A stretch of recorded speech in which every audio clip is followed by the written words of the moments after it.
Bab 2436. Otak adalah sesuatu yang bagus. 1. Chris juga menantikan rencana Valentino diluncurkan. Sekarang, kesempatan kita berkurang 1. Valentino sedikit menyipitkan matanya sambil menatap ke lantai 2 kantor Jamie. Dari ambang jendela sana, tampak sesosok bayangan orang yang melintas. Valentino pun mengalihkan pandangannya sambil tersenyum penuh arti. Kesempatan untuk menjalankan rencana kita berkurang 1. Valentino berbalik badan, lalu berjalan kembali ke penjara selatan. Siap? Katakan saja kamu mau bagaimana, Kak Valentino, kami akan melakukannya. Jawab Chris dengan serius sambil mengangguk. Semua orang di penjara selatan meninggalkan penjara timur, kemudian kembali ke penjara selatan sambil diawasi para sipir. Valentino juga tahu bagaimana cara bermain tarik ulur. Karena tujuannya saat ini sudah tercapai, dia tidak akan terlalu ambil pusing dengan hal-hal sepele seperti itu. Segala sesuatunya punya waktunya tersendiri. Inilah yang benar-benar membuat Jamie kesal.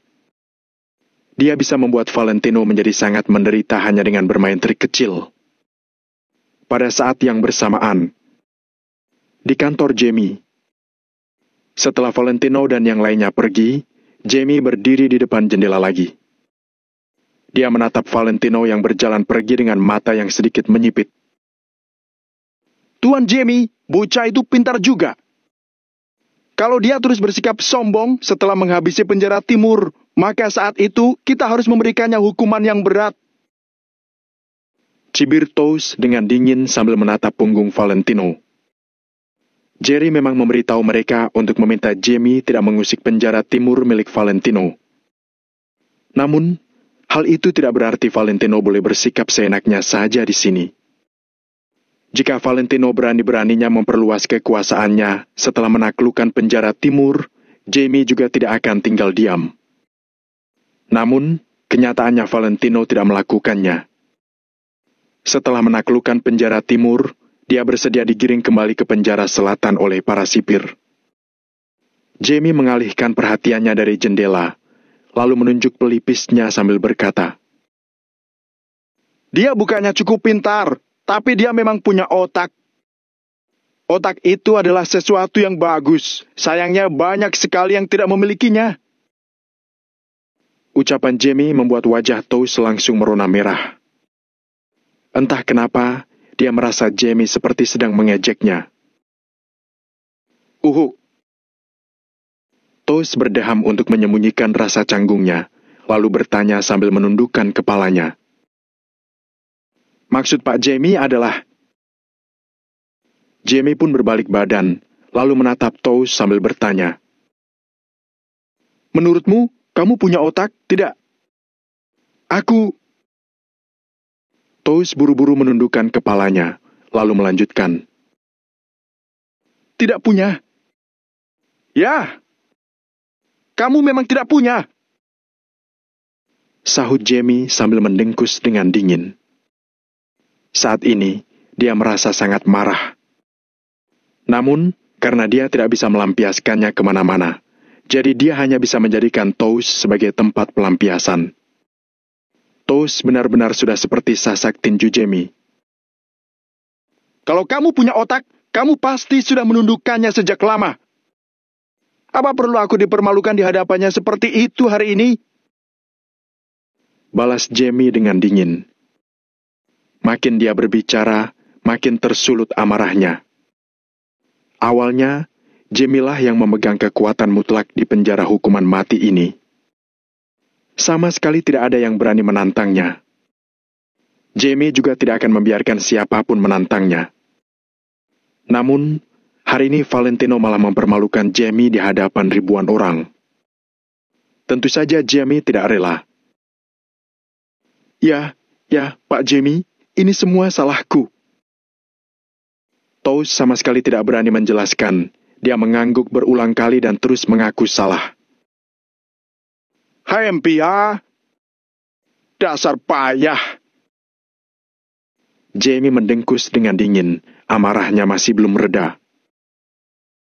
Kita tidak boleh membiarkan masalah ini begitu saja. Cibir Jamie sambil menyentuh dagunya. Ya, Pak Jamie, kita tidak boleh diam seperti ini. Toast buru-buru mengangguk menyetujui. Dia tidak berani mengemukakan pendapat lain.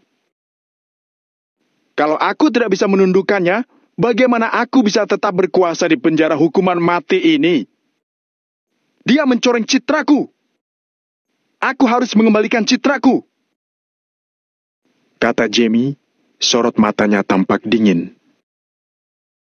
Benar sekali. Silakan Pak Jamie langsung memberitahuku rencana apa yang Pak Jamie miliki. Jawab Toast sambil kembali mengangguk-angguk. Jamie sedikit menyipitkan matanya, lalu bertanya. Bukankah menurutmu Valentino bangun terlalu cepat? Apa semua orang di penjara selatan itu bodoh? Mereka mau mempercayai Valentino mentah-mentah seperti itu. Dia mau berada di sel mana itu tidak jadi masalah.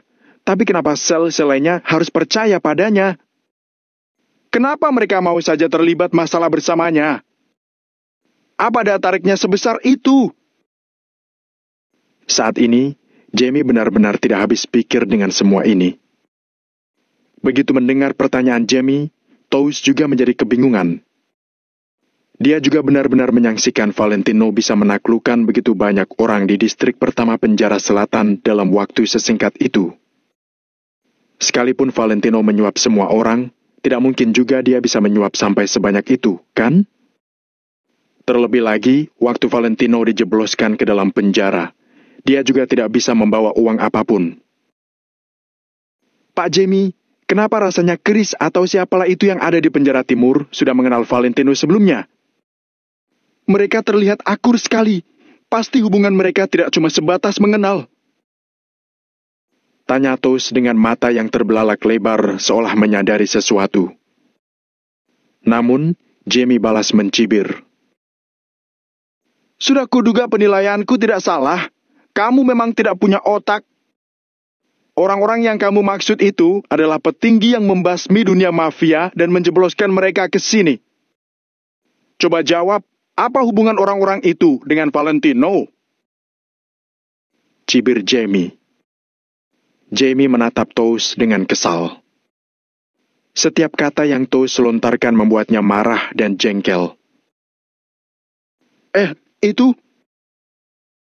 Meskipun Toast masih sedikit kebingungan, dia tidak berani membantah Jamie. Pada akhirnya, dia hanya mengangguk dengan patuh. Itu apa? Aku memerintahkanmu memberitahuku ada hubungan apa di antara mereka. Bentak Jamie sambil menggebrak meja dan memelototi Toast. Toast menundukkan kepalanya, lalu buru-buru menjelaskan sambil menggertakkan giginya. Aku merasa mereka sudah sangat akrab. Mereka juga sama-sama warga negara Nagon, jadi... Jawaban Toast itu membuat Jamie sedikit mengernyit. Dia pun kembali mengingat-ingat saat Chris berbicara dengan Valentino hari ini. Mereka berdua memang terkesan sudah berteman untuk waktu yang lama. Jangan-jangan mereka memang sudah saling mengenal? Lalu, sama-sama dijebloskan ke penjara hukuman mati pada saat yang bersamaan secara kebetulan. Jamie mengernyit. Dia benar-benar kebingungan. Pak Jamie, bagaimana kalau kita melaporkan perihal ini kepada Jenderal Jack? Bagaimanapun juga, kita tidak tahu masa lalu Valentino. Kita tidak tahu apa yang dia lakukan sebelumnya dan siapa dia sebenarnya. Tapi Jenderal Jerry pasti tahu termasuk siapa kenalan Valentino selama ini. Mungkin Jenderal Jack juga tahu. Kalau kita melaporkan masalah ini, kita pasti bisa mendapatkan jawabannya dari Jenderal Jack. Bab 2437, Jebakan 2. Makin berbicara, Toast makin bersemangat. Dia merasa bahwa dia sangat pintar. Sialan! Namun, begitu Toast selesai berbicara, Jamie tiba-tiba berdiri dan langsung menampar Toast. Plak! Terdengar suara tamparan yang nyaring, lalu Toast terlempar ke belakang karena tamparan itu. Pak Jamie, saya... Toast memegang wajahnya, jantungnya berdetak dengan sangat cepat. Kamu bodoh ya? Si Valentino dan kawan-kawannya adalah orang-orang yang dimasukkan tanpa diketahui oleh Tuan Jerry. Kita juga menerima banyak uang. Apakah kamu masih ingin mengambil inisiatif untuk membocorkan masalah ini? Otakmu bermasalah, ya? Tanya Jamie, membuat Toast langsung terdiam. Mereka sering melakukan beberapa trik kecil untuk mendapatkan uang tambahan di belakang Jerry. Uang tambahan ini malah jauh lebih tinggi daripada gaji mereka. Jika Jerry mengetahui hal ini, mereka akan celaka. Oleh karena itu, Toast memang pantas ditampar. Pak Jamie, saya tahu saya salah. Tadi, saya merasa terburu-buru. Kata Toast sambil menundukkan kepalanya dan memegang pipinya. Ingat, tidak ada yang boleh membocorkan hal-hal yang kita lakukan. Kalau ketahuan, kamu, aku, kita semua akan celaka. Jamie menatap Toast dengan tatapan serius. Ucapannya juga sangat dingin. Baik. Baik. Bagaimana mungkin Toast berani membantah? Dia hanya bisa terus mengangguk dan mengiyakan ucapan Jamie. Kamu bisa pergi, kata Jamie sambil mengernyit dan melambaikan tangannya. Toast tidak berani tinggal di tempat ini lagi. Dia bergegas membuka pintu dan berjalan keluar. Fiuh! Begitu keluar dari ruangan itu, Toast langsung membuang napas panjang. Valentino Wijaya! Semuanya gara-gara kamu! Setelah Toast keluar dari ruang kantor, ekspresinya seketika menjadi sangat masam. Gara-gara Valentino, dia dimarahi oleh Jamie. Gara-gara Valentino, dia ditampar oleh Jamie. Oleh karena itu, pada saat ini, amarahnya terhadap Valentino juga meningkat berlipat ganda. Awalnya, di penjara hukuman mati ini, tidak ada yang berani memprovokasi kami. Tapi kamu, Valentino, malah ingin menjadi pengecualian. Kalau begitu, aku akan membuat pengecualian untukmu. Toast menggertakkan giginya, lalu berjalan menuju kantornya. Sekarang, bahkan jika Valentino langsung menyerang penjara timur pun, Toast juga tidak akan takut. Jika dia ingin melawan Valentino, dia bisa melakukannya kapanpun itu. Di penjara selatan, Chris dan yang lainnya awalnya merupakan tahanan penjara timur. Namun, sekarang mereka sudah berkumpul di sekitar Valentino. Mereka terbagi ke dalam 20 sel penjara di divisi pertama penjara selatan. Pada saat ini, dengan tambahan Chris dan yang lainnya, seluruh penjara selatan dikendalikan oleh Valentino. Valentino juga tidak pelit. Dia langsung mengeluarkan rokok dan membagikan sebagian kepada prajurit-prajurit lainnya. Meskipun dia tidak bisa memberikan satu batang rokok untuk setiap orang, bagi orang-orang ini, bisa mengisap rokok sekali juga sudah sangat memuaskan. Lain kali, kalau temanku datang, aku akan memintanya untuk membawa lebih banyak, satu kotak untuk satu sel. Saat Valentino mengucapkan kata-kata ini, semua orang pun sangat bersemangat. Meskipun mereka juga dikirimkan barang oleh anggota keluarga mereka, benda-benda seperti rokok dan pemantik api tidak boleh dikirimkan ke penjara. Pada saat ini, Nika berjalan ke hadapan Valentino dan berkata dengan suara pelan, Kak Valentino, aku mau berbicara denganmu. Valentino tidak terburu-buru untuk menjawab, melainkan memiringkan kepalanya sambil menyalakan sebatang rokok, lalu mengisapnya secara perlahan. Dia tahu bahwa Nika pasti tidak akan bisa menahan diri. Melihat hal ini, Chris dan yang lainnya bergegas menyingkir untuk mereka.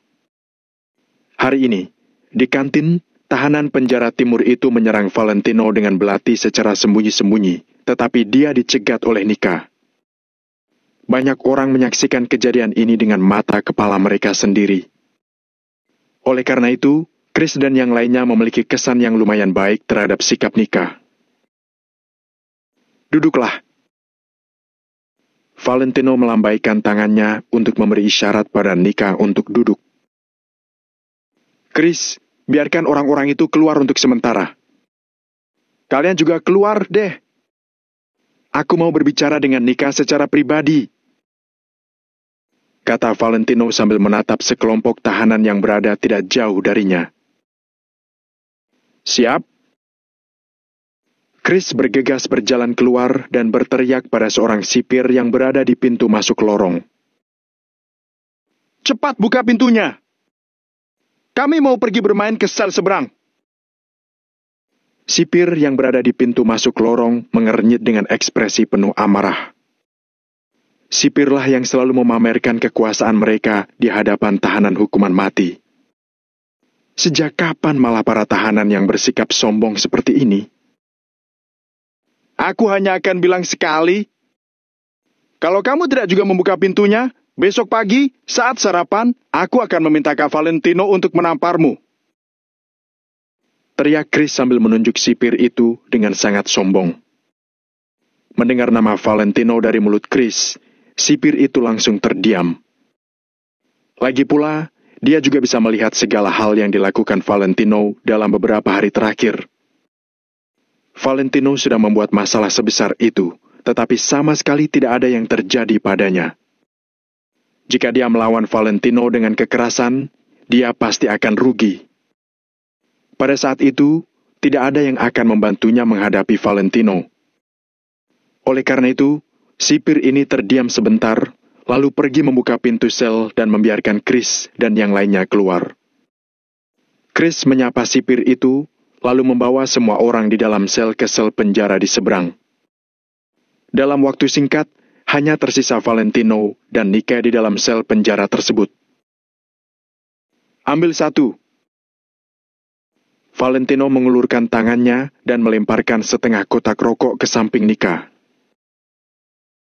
Tidak. Nika melambaikan tangannya untuk menolak, lalu dia terdiam sejenak sebelum bertanya.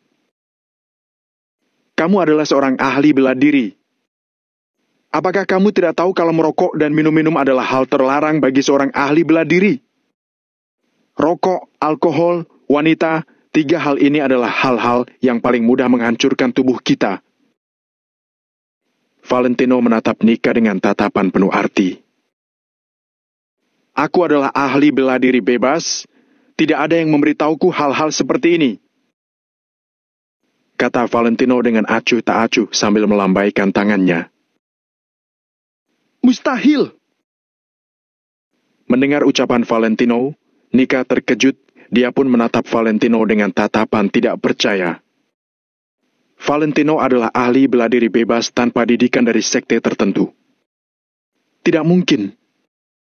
Sekarang, Nika sudah benar-benar memahami kekuatan tempur Valentino. Saat dia bertarung melawan Valentino, dia mengira bahwa dirinya sebenarnya tidak jauh berbeda dari Valentino.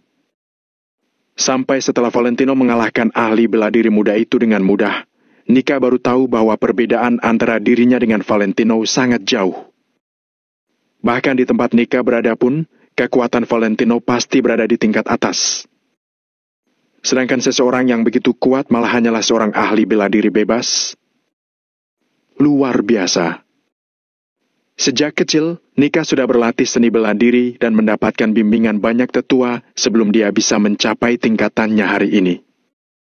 Di antara ahli bela diri generasi muda, dia sudah termasuk sangat hebat. Sedangkan Valentino bisa mencapai langkah ini tanpa arahan dan bimbingan dari siapapun.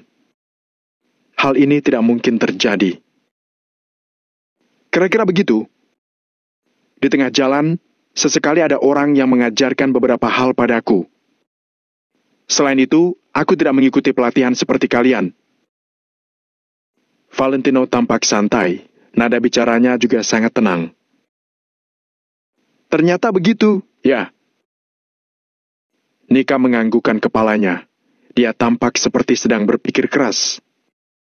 Namun, kemudian Nika tiba-tiba berdiri dan menatap Valentino dengan mata lebar sambil bertanya. Apakah kamu sedang menjebakku untuk berbicara? Valentino hanya tersenyum sambil mengisap rokoknya. Bab 2438. Kamu tidak seharusnya membunuhnya. 3. Tadi, dia sengaja mengatakan bahwa dia tidak pernah mengalami pelatihan profesional seperti Nika. Tanpa disadari, Nika menganggukkan kepalanya.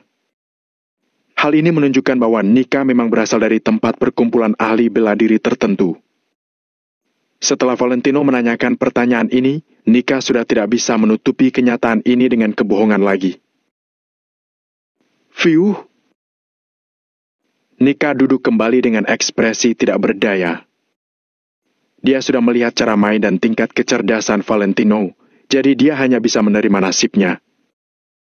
Lagi pula, kali ini dia datang mencari Valentino karena dia ingin memberitahukan Valentino beberapa hal. Jangan bicarakan hal ini lagi, katamu kamu tidak punya pembimbing. Tapi kalau dilihat dari tubuhmu, seharusnya kamu pernah berlatih dengan ahli bela diri, kan? Nika menatap mata Valentino dan mencoba untuk menggali beberapa hal dari Valentino. Ya, aku dihajar. Valentino teringat akan saat dia pergi ke kediaman keluarga Yuanda dan dilatih oleh pengawal di sisi Tuan Besar Yuanda. Benar. Aku ditempa oleh ahli bela diri. Dengan kata lain, aku dihajar. Pada saat itu, aku dihajar oleh guruku hingga aku tidak bisa bangun dari tempat tidur selama 3 hari. Membicarakan tentang ahli bela diri, Nika menjadi banyak bicara. Lagi pula, sebelumnya, kebanyakan orang di sisinya di tempat ini adalah orang biasa. Jadi dia sama sekali tidak menemukan topik pembicaraan yang tepat. Jarang sekali Nika bisa bertemu dengan seorang ahli bela diri yang lebih kuat darinya. Jadi Nika juga memang bersedia berbicara lebih banyak. Sebenarnya, Kak Valentino, kamu tidak seharusnya membunuh orang itu. Nika mengambil rokoknya dan meletakkannya secara perlahan. Tidak ada orang yang seharusnya dibunuh atau tidak. Kalau sudah dibunuh, ya sudah. Sebenarnya, masyarakat ini sangat realistis. Kamu bisa memakan orang lain atau kamu akan dimakan oleh orang lain. Semuanya tergantung pada pilihanmu sendiri. Sedangkan aku memilih untuk menerkam orang lain. Kata Valentino sambil menjentikan abu rokoknya. Kata-kata yang sederhana ini malah mengandung kebenaran yang sangat mendalam. Nika menyimak ucapan Valentino dengan saksama. Makin dipikirkan, dia makin merasa bahwa itu sangat masuk akal. Ucapan Valentino berlaku untuk bidang atau lingkaran apapun.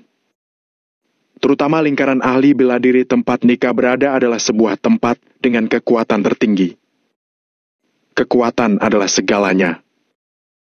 Dengan kekuatan, kamu bisa berdiri di puncak rantai makanan. Tanpa kekuatan, tentu saja kamu akan diturunkan sampai ke paling bawah.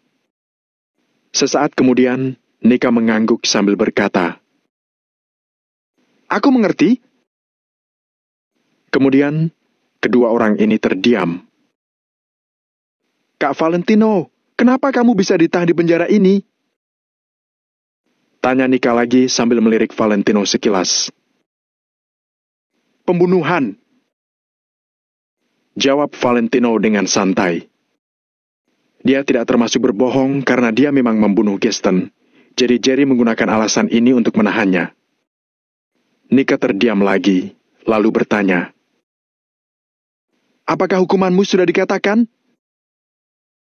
Dia tidak terkejut bahwa Valentino masuk penjara karena pembunuhan. Tindakan Valentino dalam 2 hari terakhir juga sudah membuat Nika mengerti bahwa pembunuhan terlalu sederhana bagi Valentino. Entahlah, seharusnya tidak sampai dihukum mati, kata Valentino sambil membuang puntung rokoknya ke lantai dan bersandar di dinding secara perlahan. Kak Valentino, biar aku beritahu sesuatu. Kalau kamu tidak dihukum mati dan masih memiliki kesempatan untuk keluar, tinggalkanlah tempat ini. Apapun yang terjadi, jangan pergi ke arah barat laut penjara hukuman mati ini.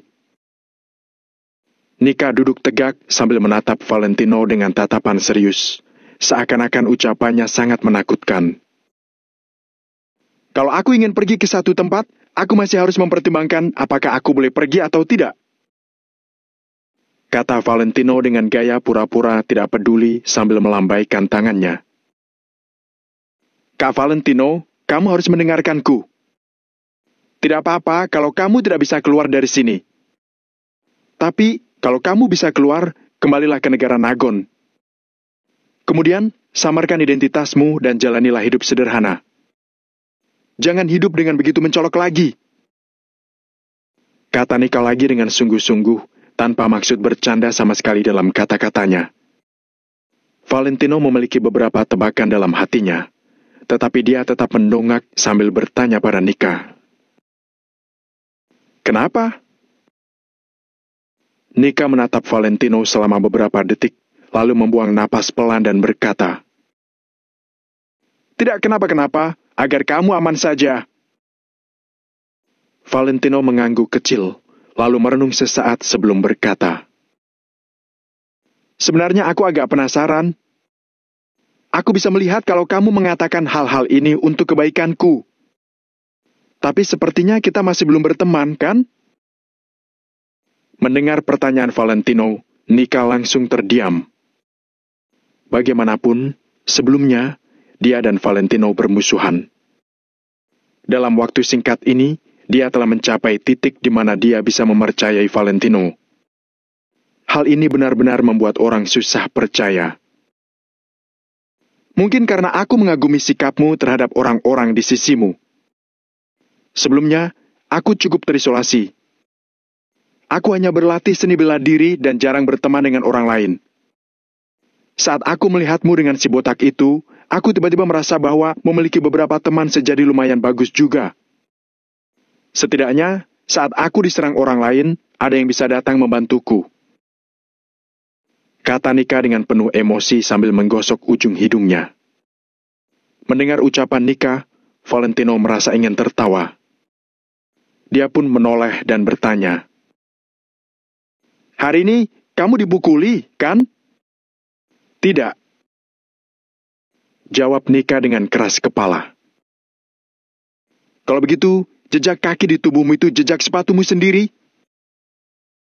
kata Valentino dengan usil sambil melirik sekilas ke beberapa jejak kaki besar di tubuh Nika. Mendengar ucapan Valentino, wajah Nika memerah. Dia pun bergumam. Itu karena ada terlalu banyak orang. Kalau bertarung 1 lawan 1, aku tidak takut pada siapapun. Valentino menggeleng sambil terkekeh. Dia tidak lagi melanjutkan ucapannya. Meskipun Nika tidak menceritakannya secara terperinci, dia juga bisa memahami suasana hati Nika. Dia selalu terisolasi dan tidak memiliki satu teman pun. Saat dia dihajar dan merasa tidak berdaya, lalu seseorang mengulurkan sepasang tangannya sambil berkata, Bro, biar ku bantu. Dia pasti akan merasa sangat tersentuh. Aku mengerti perasaanmu. Awalnya, aku juga tidak punya satu teman pun, kata Valentino sambil melirik Nika sekilas. Apa? Nika tiba-tiba menoleh dan menatap Valentino dengan tatapan tidak percaya. Berdasarkan pemahamannya mengenai Valentino, dia merasa bahwa Valentino pasti merupakan tipe ketua yang diikuti banyak orang saat dia bepergian. Bagaimana mungkin dia tidak punya teman? Sungguh, sekitar 4 tahun yang lalu, aku tidak mempunyai satu teman pun di sisiku. Kemudian, aku berkenalan dengan seorang teman yang suka berolahraga. Itu pertama kalinya aku mendapatkan teman di tempat itu. Kami akan minum sebotol bir bersama dengan kacang seharga 4.000 dan kita sudah bisa minum dengan sangat bahagia. Sambil berbicara, kenangan yang tak terhitung jumlahnya melintas melalui benak Valentino. Sekarang, aku bisa membeli banyak botol anggur dan bisa membeli hidangan apapun dari manapun di dunia ini dengan satu patah kata. Tapi, kebahagiaan pada saat itu sepertinya sudah menghilang. Gumam Valentino sambil menengadah dan memandang langit-langit ruangan. Meskipun Nika tidak bisa memahami maksud Valentino sepenuhnya, dia tetap menganggukkan kepalanya. Ucapan tulus Valentino juga sekali lagi membuka hati Nika. Hal-hal yang awalnya tidak ingin dia beritahukan pada Valentino juga sudah tidak tahan untuk keluar dari mulutnya. Bab 2439, lingkaran itu, 4. Baik, jangan bicarakan hal ini lagi. Mari kita bicarakan hal-hal di sini. Sesaat kemudian, Valentino melambaikan tangannya dan menyingkirkan pikiran kacau dalam hatinya. Orang harus selalu hidup di saat ini dan menghadapi kenyataan. Memecahkan semua hal di hadapannya secepat mungkin dan menemukan anggil adalah hal-hal yang paling ingin dilakukan oleh Valentino. Sekarang, coba beritahu aku kenapa aku tidak bisa pergi ke sebelah barat wilayah barat. Kamu tidak perlu khawatir. Sebenarnya, aku mengetahui banyak hal. Sekarang, aku ingin mendengar pendapatmu. Valentino menoleh dan menatap Nika dengan serius. Apa saja yang kamu ketahui? Mendengar ucapan Valentino, Nika tercengang.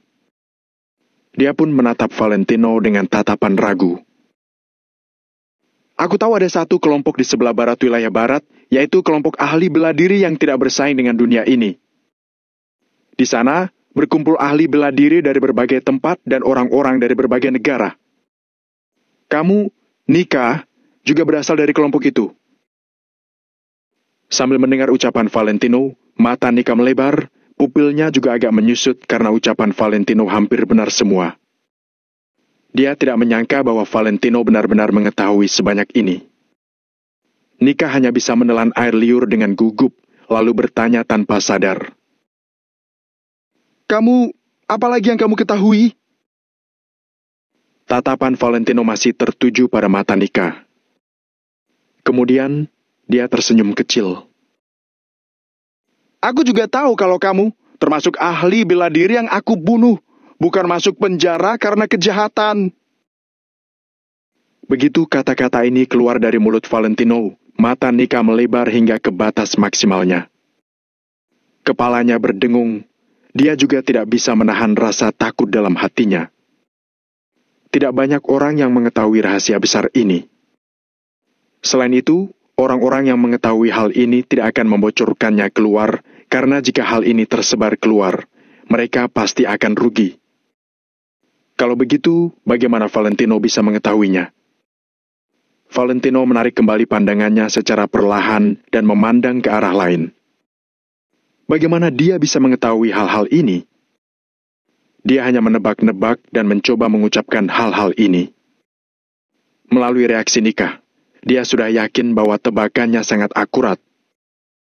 Sesaat kemudian, Nika menahan ketakutan dalam hatinya secara paksa, lalu menggertakkan giginya sambil berkata, "Kamu, lelucon macam apa ini?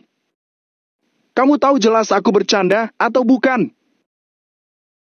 Valentino bahkan tidak melihat Nika. Dia hanya melambaikan tangannya sambil berkata, "Mungkin Jamie juga tahu?" Nika benar-benar tercengang. Akhirnya, dia tetap harus menerima kenyataan ini. Sepertinya benar-benar tidak berarti untuk menyembunyikan beberapa hal dari Valentino. Apa gunanya dia masih menyembunyikan hal-hal yang sudah diketahui pihak lawan? Kak Valentino, apa yang kamu katakan memang benar. Kalau kamu tahu sebanyak ini, kenapa kamu masih mau membunuhnya? Apakah kamu mengetahui konsekuensi dari membunuhnya? Ahli bela diri berbeda dari orang biasa. Tidak masalah kalau kamu dilindungi oleh sekte tertentu. Tapi, kalau kamu hanya seorang ahli bela diri bebas, nasibmu akan mengkhawatirkan. Saat Nika mengucapkan hal-hal ini, dia sama sekali tidak berbohong. Ucapannya sangat serius. Jangan bahas apakah aku harus membunuhnya atau tidak. Lagi pula, aku sudah membunuhnya, dia juga tidak mungkin dihidupkan kembali lagi. Coba beritahu aku kenapa aku tidak boleh membunuhnya. Aku sudah memberitahumu semua yang aku ketahui. Sekarang, bukankah kamu juga harus memberitahuku beberapa hal? Tanya Valentino tanpa memberikan Nika waktu untuk bereaksi. Nika menggeleng dengan tidak berdaya, lalu berkata, "Ucapan Kak Valentino memang benar. Kami memang berasal dari kelompok ahli bela diri di sebelah barat wilayah barat. Pemuda itu juga berasal dari kelompok ini. Dia sangat kuat dan merupakan salah satu murid terbaik di sekte. Dia menanggung harapan besar. Sekarang kamu membunuhnya, jadi seharusnya kamu bisa membayangkan betapa marahnya mereka kalau mereka mengetahui hal ini." Begitu Nika mengucapkan kata-kata ini, Valentino pun mengangguk. Jika ahli bela diri itu adalah bibit terbagus di sebuah sekte, dia pasti akan sangat dihargai oleh sekte tersebut. Valentino juga tentu saja mengetahui hal-hal ini. Seperti saat di kota Vero, Dani, Reggie, Trevor, dan yang lainnya adalah murid-murid terbaik di sekte tersebut. Sumber daya seni bela diri dan tingkat penghormatan yang mereka dapatkan jauh berbeda dari murid biasa. Valentino menganggukkan kepalanya, lalu menatap Nika sambil bertanya, "Maksudmu, kalau hal ini sampai ke telinga sektenya, mereka akan berusaha sekuat tenaga untuk menyerangku?" "Benar. Mereka tidak akan melepaskanmu. Aku tahu kamu lumayan kuat, tapi kamu tidak akan bisa membayangkan ada berapa banyak orang hebat di kelompok ahli bela diri. Terlebih lagi, sekuat apapun dirimu, kamu juga tidak bisa mengalahkan sebuah sekte," kata Nika dengan serius untuk menasihati Valentino. Valentino mengangguk sambil merenung sesaat dalam hatinya.